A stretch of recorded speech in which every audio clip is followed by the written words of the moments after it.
Alrighty, so first phase of training, we are going to introduce Bombor to the transitional leash.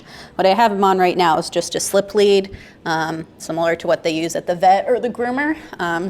That's handy. This one can also be used as a slip lead, but I think I'm going to go with the slightly larger size for him since he may grow a little bit more, I'm not sure.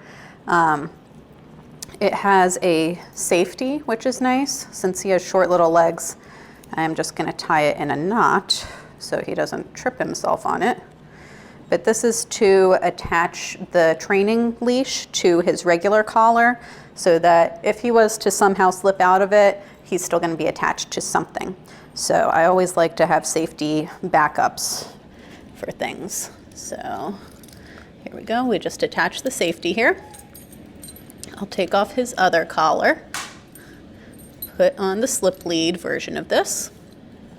And when dogs are introduced to the transitional lead or any new training tool, they can respond in a couple different ways: fight, flight, avoid, or accept. So he may go through all of those before he gets to acceptance. And basically the goal of this session is just going to teach him how to turn pressure on and turn pressure off through his own actions. So basically pressure on the leash goes on. He should either sit or lay down, just go into a slightly more submissive position. And basically he just has to learn that he has the power to turn the leash pressure on and off. So why would he ever turn it on once he understands this? And that translates to walking on the leash really nicely with no tension. So it goes on like a head halter like this. And I'll just make sure it's fitted properly. He's pretty compliant. Some dogs object immediately.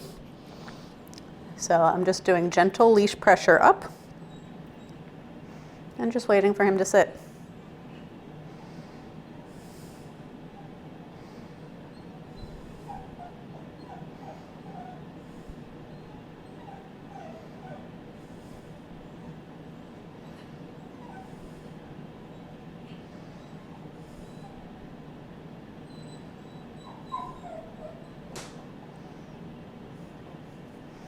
He's disturbed by the other doodle here.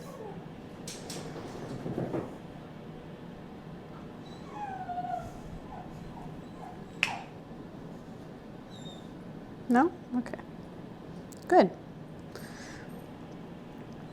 So what I did there, just snap my fingers to get his head up a little bit, to get him to look up, and ideally put his butt down.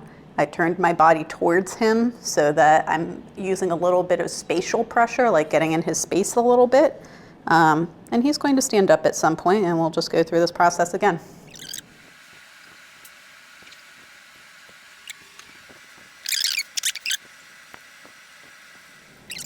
You don't need to use a lot of pressure. It's just more about duration of pressure, and in other words, just being patient while he figures it out.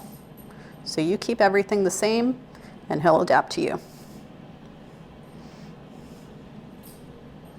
So I will put pressure on when he's trying to paw it off his face, because that's a little bit of fight even though he is laying down. Good.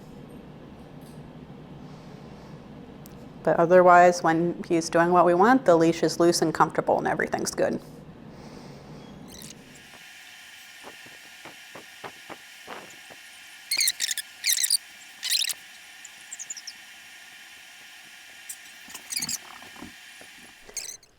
So another thing I like to go over is the 3 Ds of training: duration, distance, and distractions.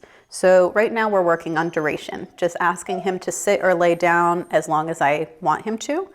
The reason I work on duration first is because you can't really get to the other ones if your dog won't hold a command for the duration that it takes for you to add a distraction or walk away a couple steps to add some distance. And the 3Ds are also a great way to kind of diagnose if something is going wrong. So say you're walking down the street, your dog has been walking really great in lower distraction areas, and then another dog just starts like flipping out, reacting, barking, lunging. That's a pretty big distraction. So you can add some distance. You can go the other way. You can go in someone's driveway or down another street, whatever, so that the distance from the distraction is greater and you've made the situation easier for the dog. Conversely, if you're working on making your training more reliable, you can add those 3 Ds one by one. So say your dog is really good at staying inside for a minute.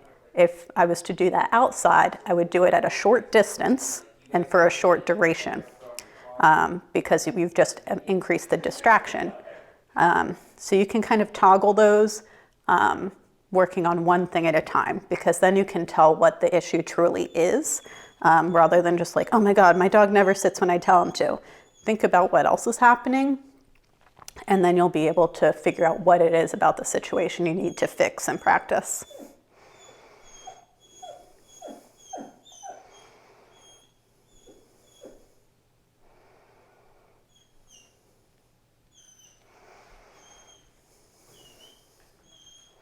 All right, so I think we're ready to move on to phase 2, which is just moving with me. I'm literally just going to take 1 or 2 steps and just ask him to do this sitting or laying down again. So you just look where you're going, dog goes with you, and we're just getting our reps in of the leash pressure into a sit. Because the more reps we get, the more he's going to understand it. And again, there's 0 pressure when he's with me like this in the correct mental state. It's not so much about like a sit or a down, it's more calmness. Like I want him to be laying down like this and just chill, or sitting. All right, so we are going on a walk to the town center that is right by my house. And this is kind of, well, hang on. This is what walking should look like for you. Even the leash could be a little shorter. Basically, it should be a straight line from you to the dog. It should be loose enough that the dog can make the leash loose, but tight enough that if he goes ahead like that, then he'll feel the leash and he'll stop. But are you done? You just want nothing to do with this? Okay, let's go.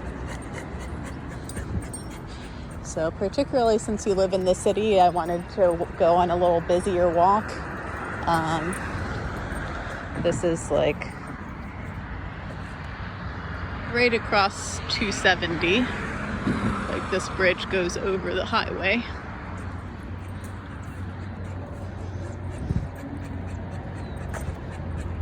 And he's doing great. Normally I don't take dogs on their first day on this kind of a distraction.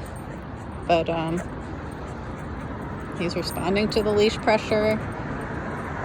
He stops when I stop. He goes when I go. With a little tug, but that's okay.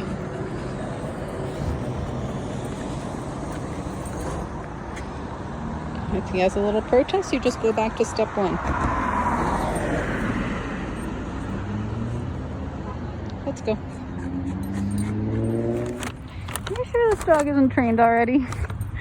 Because he is not pulling. I'm holding stuff. He does not care at all. And this isn't even on the head halter. This is just a slip lead. So he is doing awesome.